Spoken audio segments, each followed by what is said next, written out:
Welcome to the Empowered Lifestyle Podcast, a movement and community designed to help you live your best life and reconnect you back to the things that really matter. Hey guys, it's Kate here and excited to jump into day 2 of our Raising Empowered Families Challenge. Now, we have had the most incredible feedback already from those of you listening to our podcast, those of you that joined us live in this challenge, and just really sensing that the huge need right now for families to feel supported and heard, just kind of feeling like they're carrying the weight of the world on their shoulders. And so as we dive into day 2, in today's episode, we have some little visitors come in and join us, my son Bodhi and daughter Zara, and we really dive into the topic helping families schedule the things that really matter, that are going to help them take a step further towards their vision. It's so easy for the week to unfold and us just get busy being busy and living by default. We want to help you shift that, even when there's uncertain things going on in the world outside. And if you haven't joined our challenge and you want to check it out, we've got some amazing bonuses and gifts for you when you do join officially.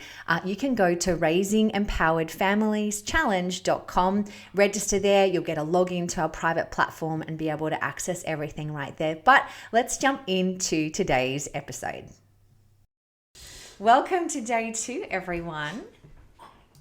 How did we go yesterday? I'm hoping if you're tuning in today, you caught day 1 and you took some time to go through and contemplate what was said. Often, I think in life, in the system, it's just go, go, go, go, go. It's a lot of, I guess if you're a moon tracker or a yogi, it's a lot of yang type energy. It's just, and we don't take the time to contemplate, to digest, to reflect on the information, where that's where it starts to really germinate and come to fruition in our minds. So I trust, I hope that you took the time to do that, whether it was passively in your mind or you started to put pen to paper. I would actually love you to share in the chat maybe what's one realization or something cool that happened around the dinner table in conversation with your family last night. I'd love you to share with us something that's come from already just getting to become a little clearer on that vision and having that conversation with the people that you love around you as well. So the more we get to share, I think, different insights and experiences within our own family, the more we get to help others as well. So I love that. So don't be shy. As well as yourself, like you think about how the mind works, you'll read something, that's one level. If you start to write something down, you're taking something that's in the quantum, making it physical.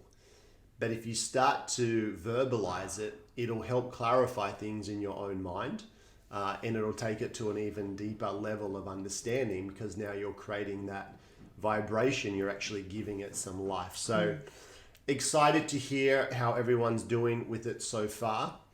And then we're going to dive into the day 2 content. Yes. Which is quite cool. If you're seeing, there's some little people in the background who are who we're excited to chat to and bring this to life. It's one thing us just kind of sharing what to do, but seeing it in action, I think you'll get a better understanding. But also, what do they say? Don't work with children and animals. So yeah. I'm a little nervous. Something that I have observed with getting a lot of feedback from people as they've been joining our Facebook community is just the, I guess, as a parent, not knowing how to explain what the future could look like to our children and feeling a real weight around that. And also just, I think as an adult, just kind of going, oh, like, yeah, what does it look like? I don't know. And that uncertainty can cause almost paralysis in any kind of action that we could take today towards the future that we want to create. And I know that I've definitely had stages of my life where I felt like, what's the point in dreaming? Like, what's the point in having a vision for my future? Like, today sucks, and how on earth am I going to get out of this situation? But I think, as you start to shift focus and start to allow yourself to think bigger beyond the current circumstances, and for your children as well, it's a beautiful gift. Because what I love about kids, and I think some of the fears that I'm hearing from families or parents right now, is it's almost like the kids don't have the fear that you do. And it's almost like sometimes we put our fears onto them.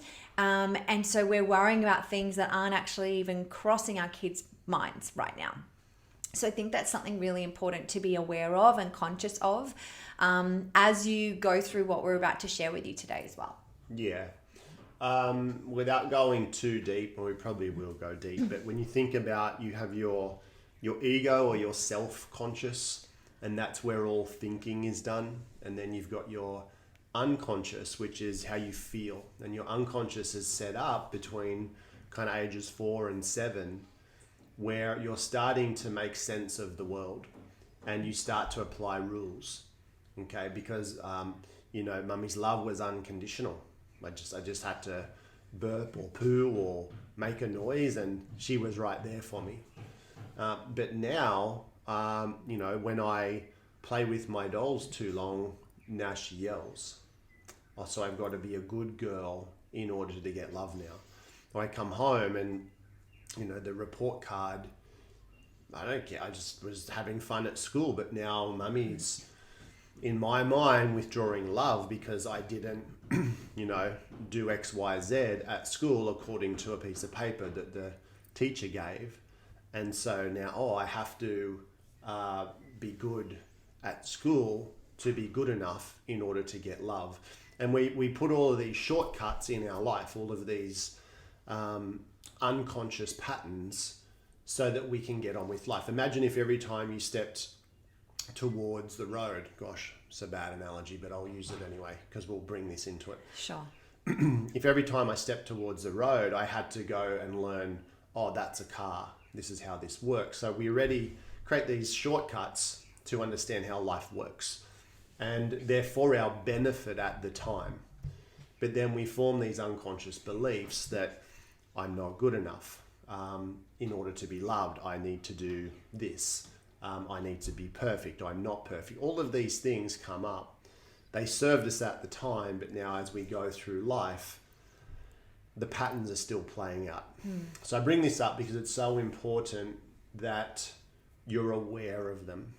Otherwise, you're going to project them onto your children. Yeah.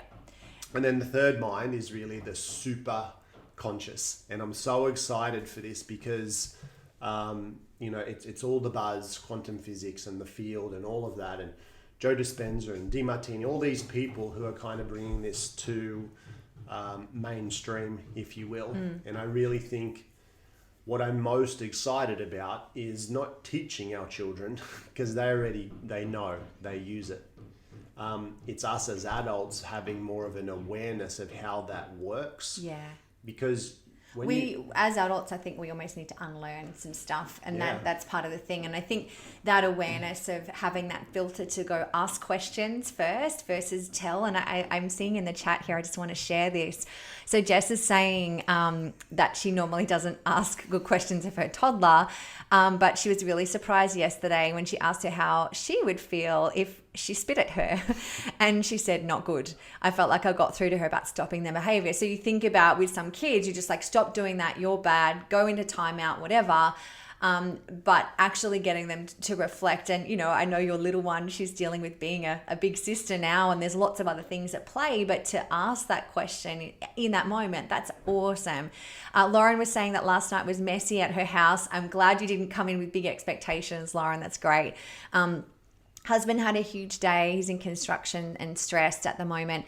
Wasn't the best moment, but she brought it up and it went okay. He's supportive and also has similar dreams. And her youngest loved it, and 13-year-old didn't say too much. I'm going to try to get in a better moment. And so that's beautiful. I'm so grateful that you shared that, and I'm glad that you just brought it up because, as we were saying, life is messy. There's not always a perfect time, but even with your 13-year-old just watching, sometimes I just need to kind of step back and take a little look and go, all right, okay.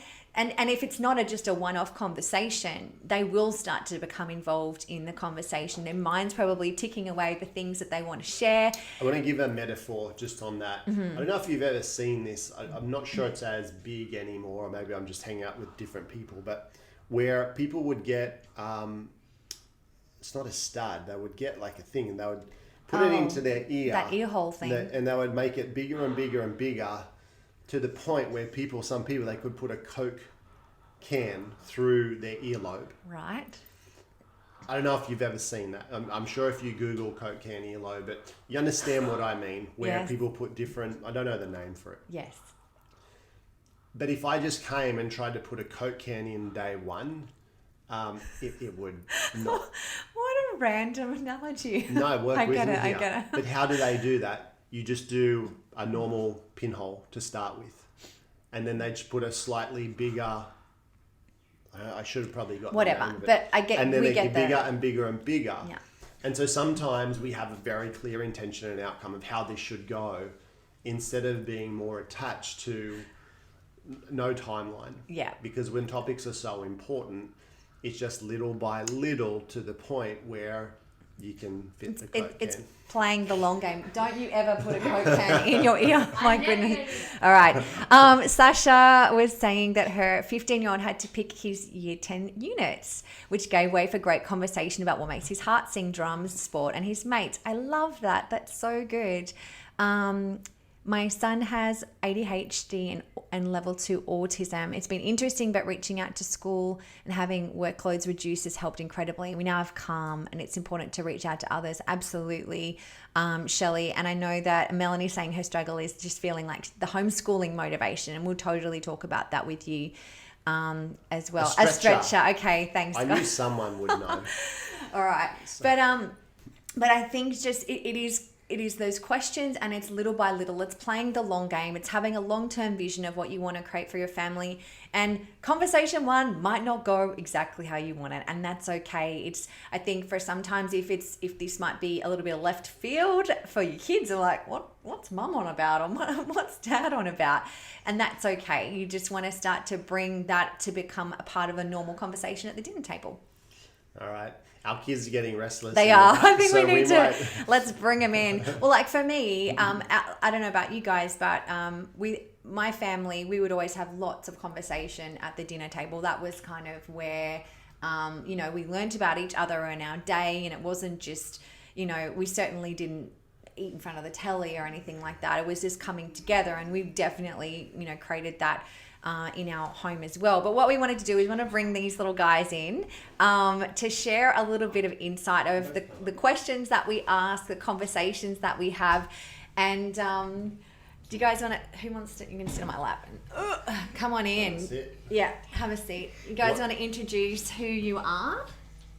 I'm Bodhi. You're Bodhi, and how old are you? I'm 11. 11, and how about you? I'm Zara and I'm 9. 9. Cool. So could you tell us what we do at the dinner table each night? We ask what each other is grateful for. Oh. And if there's visitors, what happens? We ask them as well. Ask them as well. Then what is that? Do you enjoy that process, that time? Yeah. Why? Why is that important to you? Because we see what people like and what they did that day. Is it nice for you getting to share as well? Yeah. What's the rules when someone's speaking?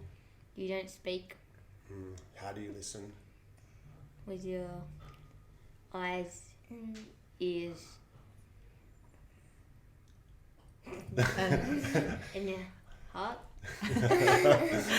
It's a bit strange. You're staring at yourself on a screen right now. I get it. It's kind of like, what's going on? But something that we, as we started to learn about getting clear on our vision for the future, we brought this up with the kids, and It's amazing. I mean, we speak to our 4-year-old niece and she's very clear on what she's, her vision for the future. So sometimes it's a little funny and it changes. And I mean, think about yourself, whether you're as a teenager or like I think about as a 10-year-old versus a teenager versus, early 20s, my vision changed and probably what you were going to be when you grew up changed and all of that, which is totally fine. But it's having a compelling vision for your future, regardless of your current circumstances. And so we really wanted to share this with the kids and get them dreaming and thinking of the life that they want to live and the future they want to create. And actually sitting in this room right here, we actually, before we painted the walls in this office, do you want to share what we actually did? We wrote some things that we wanted to do, our dreams. Your dreams on the wall. Yeah, on the wall. So how did that feel? Really cool. And do you, like when you look at certain parts of the wall, do you remember some things? Like Xavier, our brother, he wrote scuba dive, and he's a scuba diver now, and he can scuba dive, and he went on a billionaire's boat up to the Whitsundays. He did, yeah. And when he wrote that, was that even a possibility in his life? No, it wasn't. What did you write, Zara? What's something that you've written? I wrote over there, go to the snow with sky. With our dog? Yeah. Awesome. What's something that you've written up on the wall? I wrote fly a plane, which I have flown a plane. That's pretty cool. There's many things on this wall, but just getting into the state of dreaming and going, wow, like if you could do anything. So I know you've got some questions that we can share, that we could talk about, and then also that you can ask of yourself as well as of your children, regardless of their age. Well, we'll go through kind of day one's process with the kids, just so you can guys see it in action. And so, Zara, what would you love to create in your life? Well, I would like to live on a ranch, and I would have big stables and 7 horses and 3 dogs and a big veggie garden. Nice. And the dogs, what kind of dogs would you have? There would be a German Shepherd, a boxer, and a Kelpie. Proper dogs, that's good. That's good. Okay. And why is that important to you? Because I love animals. Cool. And do you have a sense of what you'd love to do or be when you grow up? Well, I like to work with animals. Nice. And so, anything else you'd like to share about what you'd love to create for your future? No. Who's going to live on this ranch? You're going to be by yourself? You have a horse for each day, or how does that work? It'll be me, my kids, You can have kids. Wow. and my husband. Did he ask me first? Did I approve? Dad. Right, okay. What about me? Well, You can be in the granny flat. Yeah. Hey. Can I have a spot in the stables or something? yeah. Okay. I've looked after you really well. Hey, You know you got to pay that back someday. Zara, I have a question, because I think I know some families watching this, they're homeschooling their kids for the first time because they need to be at home, and others are thinking about bringing their kids home from school. How has it been for you since we've been homeschooling? Well, it's been really fun, and it's good that we're spending time with our family. And sometimes people will say, but what about like being with your friends and things like that? How's that been for you? Well, I still really do miss my friends, but I still get to see them on the weekends. Yeah. What about after school? Yeah, sometimes my friends that live across the road, I can just go and see them in the afternoon. Very cool. And then with what you're learning, are you enjoying that more because of you kind of getting to choose some of the things that you learn about? Yeah. Cool. We'll come back to that. Awesome. What about you, big boy?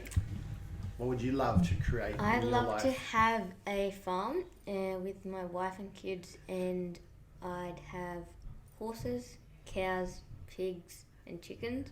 And I'd have 4 dogs, a golden retriever, a kelpie, a border collie, and a boxer. Wow. And I'd have a catamaran in the Whitsundays. Nice. And a veggie garden. And a veggie garden. In the boat or right? And why catamaran? Why Whitsundays? Because it's really nice up there. Yeah, you've enjoyed that. Yeah. Very cool. So, to create these things, what would be important to start learning about now to have that life? Learn about how to make money, Money. Why would that be important? so you can have the money to buy those things. That's good. What about you, Wa? What would you have to start learning about? Well, you would need to have a healthy lifestyle. Why is that? So you To ride a horse well and be able to So you be could- fit and active. yeah. So you could maintain those things. And you both said veggie gardens. That's Yeah. peculiar. Why is that important? So we can grow our own food. Yeah. Right. And we know that it's healthy because at the shops, all the veggies get sprayed with all different things. Yeah, you're going to get preached to now. Have you... Now, let's go down that path then, because I'm sure you guys might want to know this. What do you eat? How would you consider your eating habits? Well, I'm a vegetarian. Pescatarian. Pescatarian. You're very pesky. And I love cucumbers and broccoli. So have you ever eaten an animal? Yeah. Only like fish and stuff. Right. Why is that? Because if I was going to be a vet, it would be weird if I eat animals but I'm trying to save animals. Very deep. How about you, little boy? How would you describe your eating habits? Well, I eat meat as well as vegetables. Yeah. And What do you love to eat? meat. Meat. You do. So who's your mum and dad? Yeah. What about you? Who's your mum and dad? You too. Oh, how bizarre. What's a rule that we have about food? If you're going to put something in your body, what do you need to know? It has to be organic or Well- where it came from. You got to know where it came from. And what's in it, yeah? Yeah.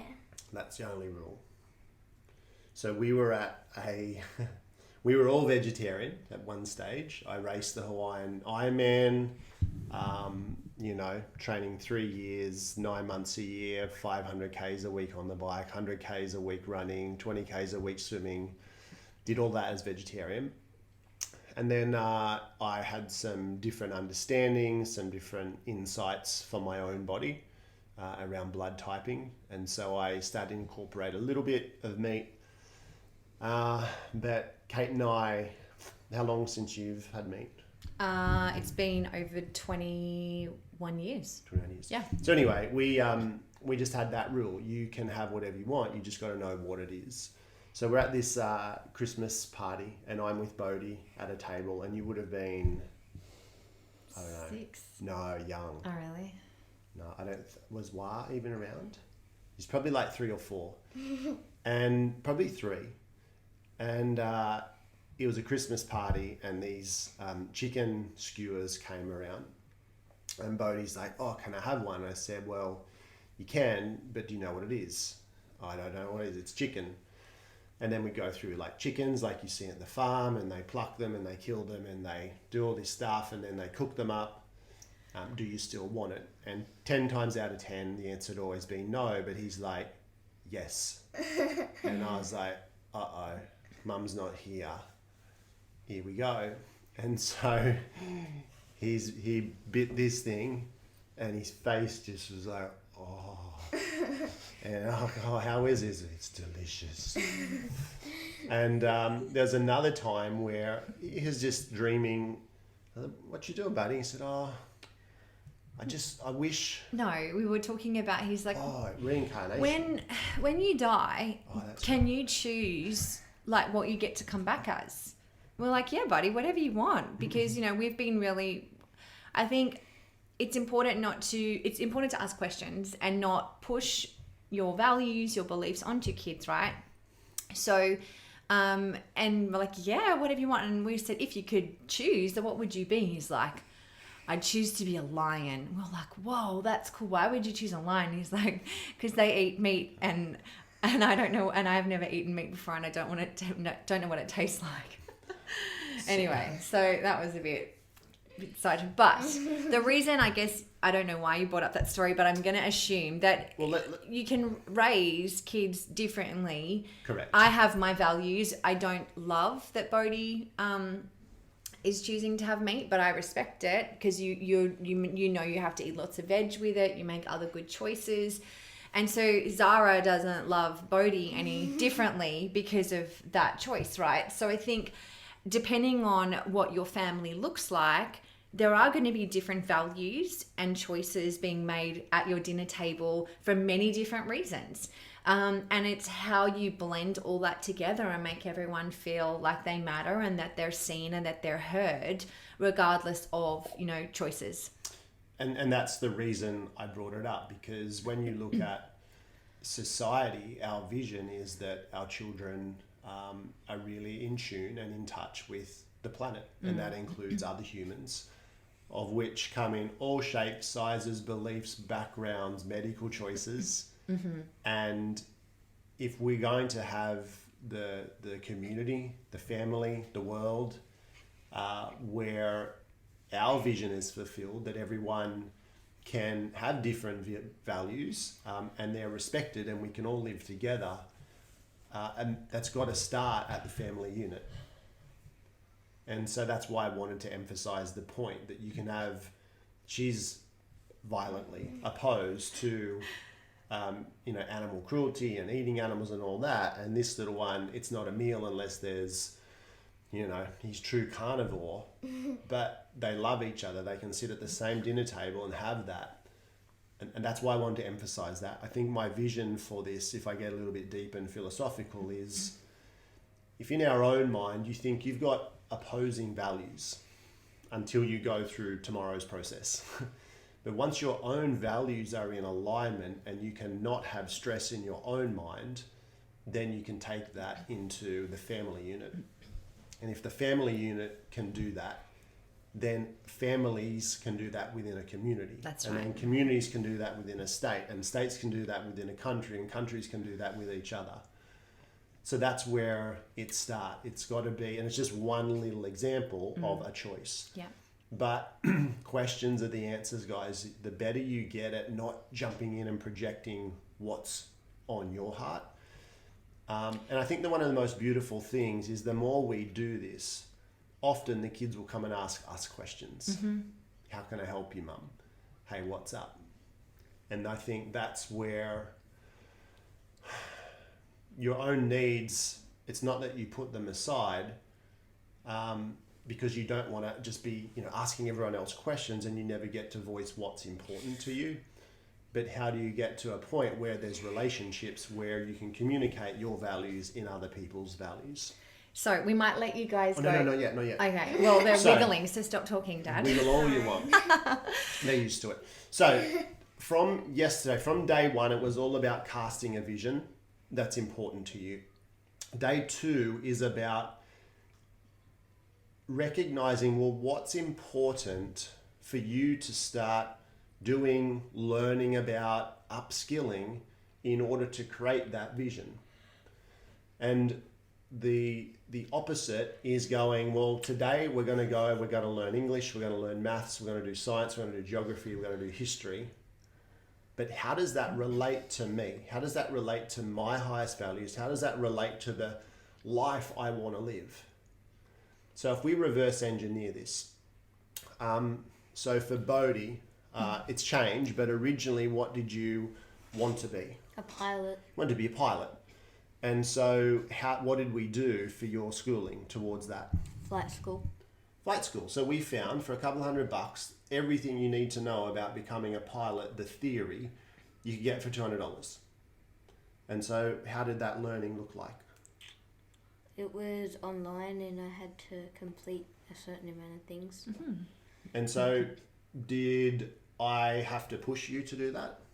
Did I have to remind you sometimes? Sure, because we all get off track. And then tell them about your experience, what you actually got to do. So I went and I flew a plane. Yeah. Now, what did you realise you had to learn about to do that? I had to learn about like what things controlled the plane and what did what. And so was there some maths? Yeah. Yeah, some physics. Do you like writing, Bodhi? No. Does not like it. What did we learn about a pilot? What do they have to fill out? Bunch of paperwork. Yeah, flight logs. So was writing important? Yes. Even though you didn't like it, was it necessary? Yes. And so in life, will there be things that we need to do that we don't necessarily like? Yes. But we're not doing them for the sake of just doing them. We realise they're attached to our highest goals, our vision. Awesome, dude. Thank you. Nice one. For you, little Wah, do you like maths? Not really. Not really. In fact, there was a declaration in the first few days of homeschooling. Oh, no, I don't do maths. So if you were to be a vet, what would vets have to do? Well, they would need to know, like, maths. What kind of Because- math? Yep.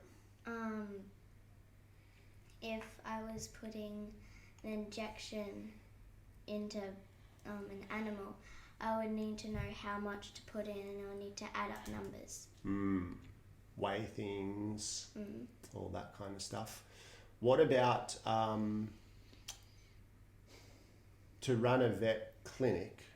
That's a business, right? Yeah. Would you have to understand numbers for business and money? Yeah. Yeah. So do you do maths now? You don't love it, No, I don't. but it's necessary. Very cool. If you didn't do maths, could it stop you from creating the life you want? No. If you didn't do maths, she just like, I'll just run through a brick wall. No, She's rather determined, aren't you? you just hire someone, wouldn't you? I have one more little question around money for you, Bode. How have you been doing maths as it relates to money and business? So I make sourdough crumpets and bread, so I have made a business plan of how much,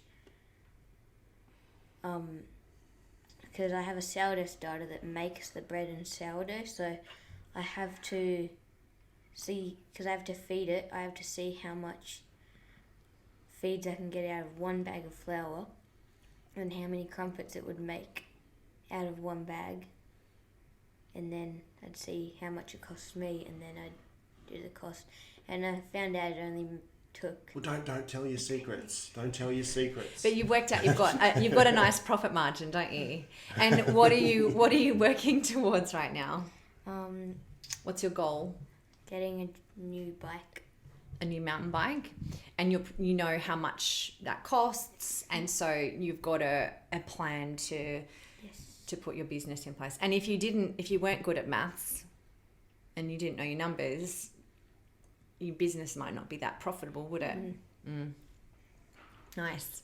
Awesome, guys. Cool. Well, Anything thanks. else you'd like to share? I'd like you to share one pearl of wisdom. What's one thing you could say to the parents out there who are a bit concerned about homeschooling?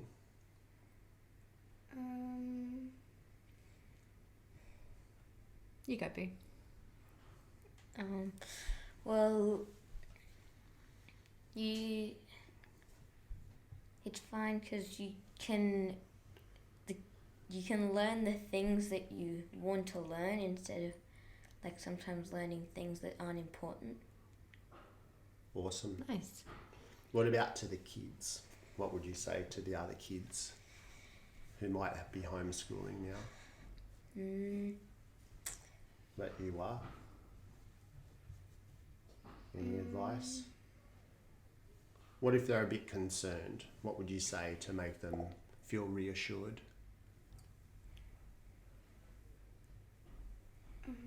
I'm going to ask a different question, Sam.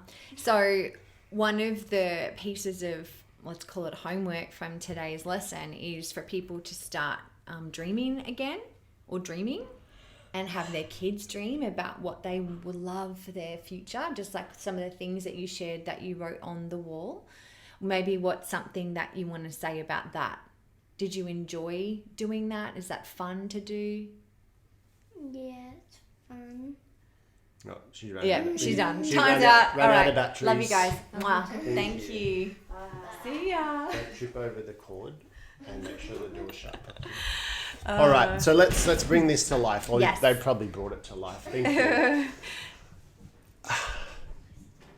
I know right now, Door is regardless closed. of when you're listening to this, what's wrong is always available. There will always be distractions. There will always be uncertainty available for the future. Yeah. Because we live in an ever-changing world. I know, Vanessa's listening, and I shared her story a little bit about her son. There may not be options. We know right now there's people who would love to be at the Paralympics, but because they have particular beliefs, they're choosing not to have certain interventions, which means what they've trained for their entire life, they now are saying no to. But I hope you get the conversations that we have with our children, regardless of what they end up doing. Think about what are the character traits, what are the skills that you will help co-create with them that are important to them. Mm-hmm. So that's what I want to boil today's lesson down to. Day one was about starting to cast a vision. It's never done. You continue casting it. It's like building a muscle. Every day you want to think about and think about that which you want to bring about.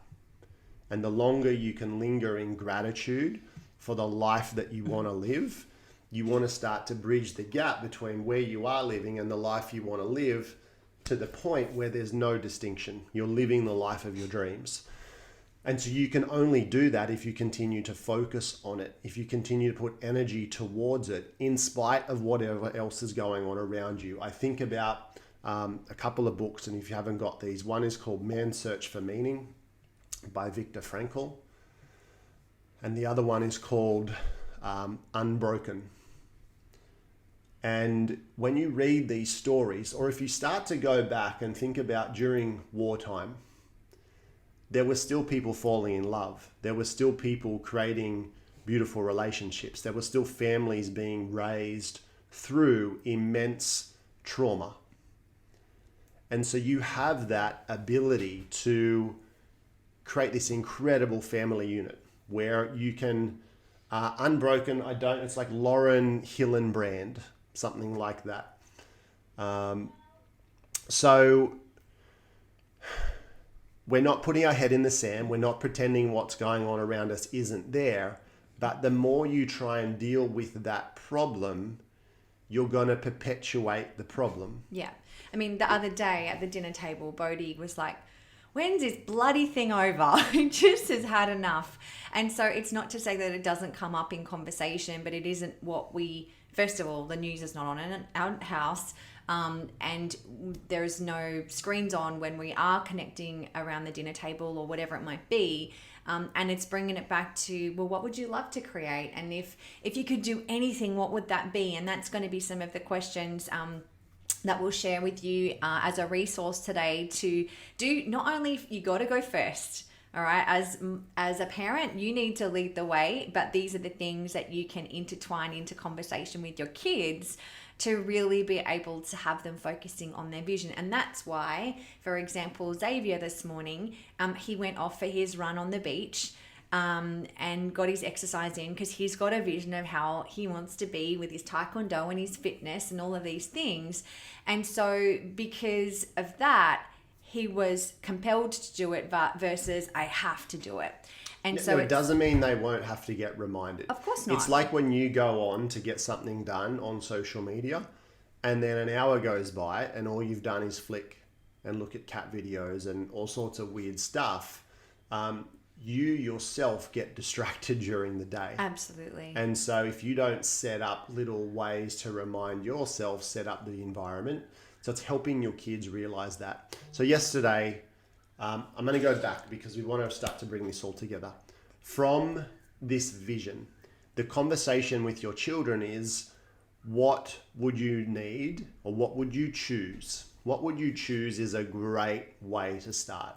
You don't have to, what you need to, what would you choose to start learning now to create that life?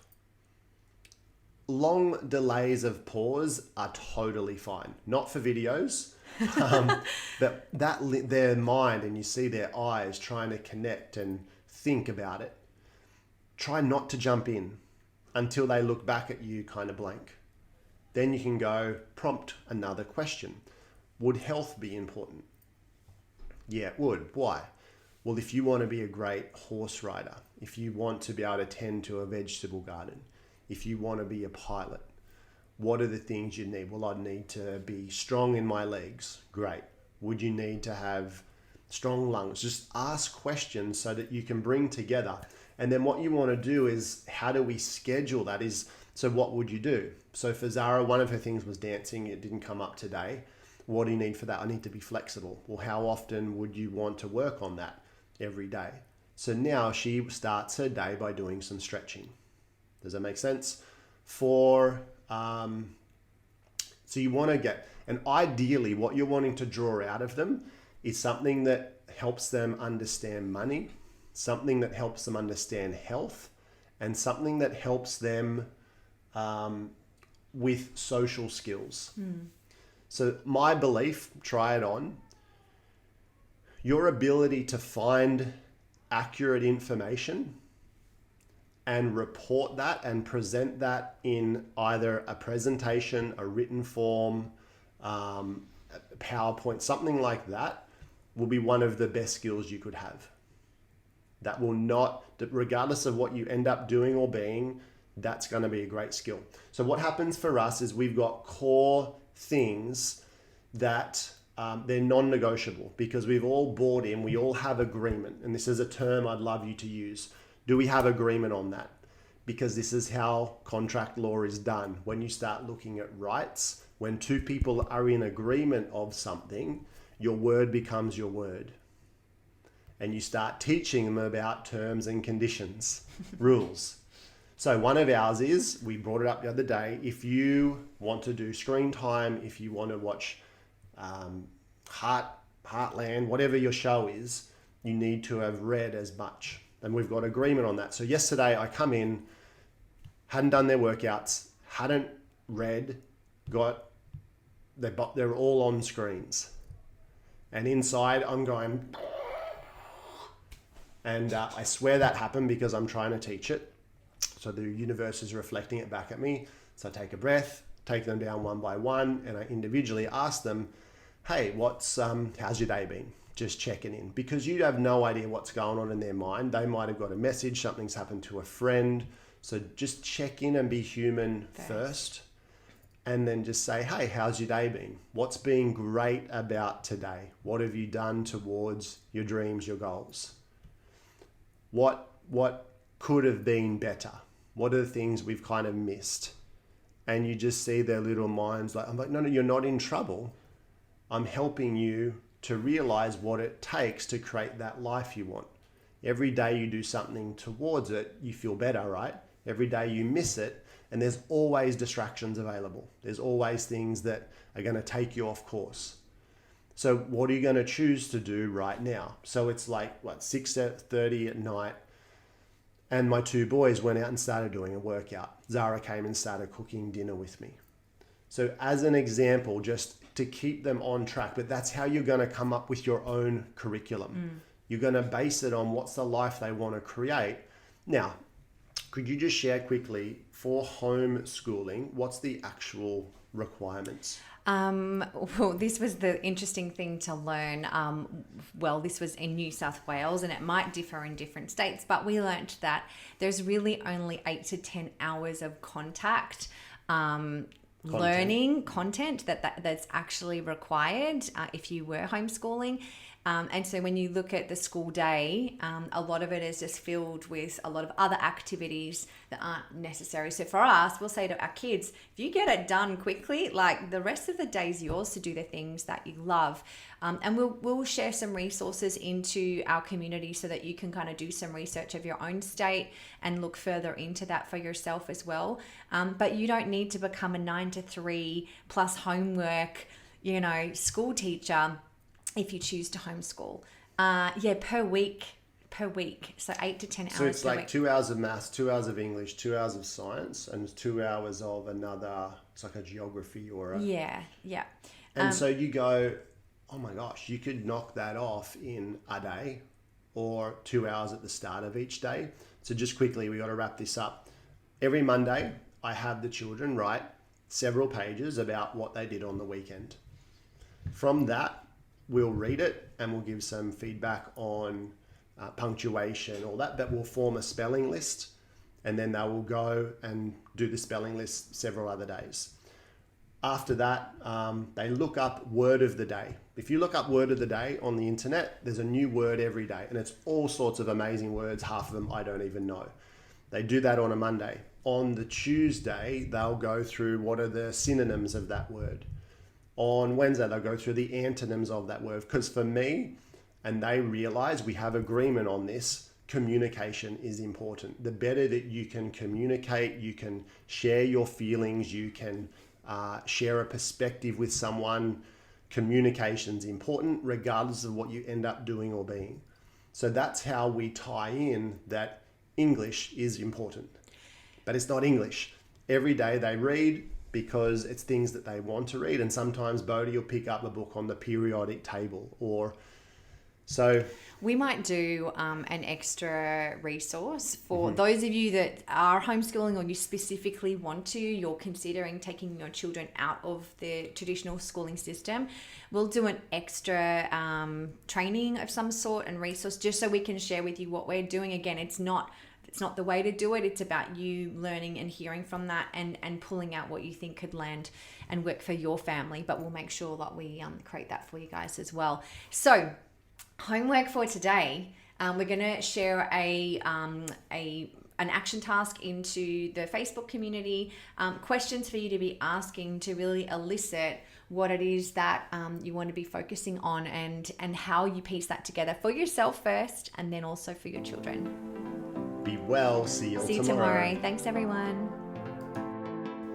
Awesome, guys. So that was day 2 of our Raising Empowered Families Challenge. We're going to continue to share the recordings of the other days with you in our future episodes. So I'd love to hear from you. What's something that you're committed to scheduling into your day, into your week that is going to take you further to living your vision, and what you're doing to continue that conversation with your children as well. The more you can lead by example, then they're going to follow what mom or dad or that parental guidance around them is doing, versus telling kids to do something and not actually living it ourselves. So hope you have an incredible day and can't wait to speak to you on our next episode.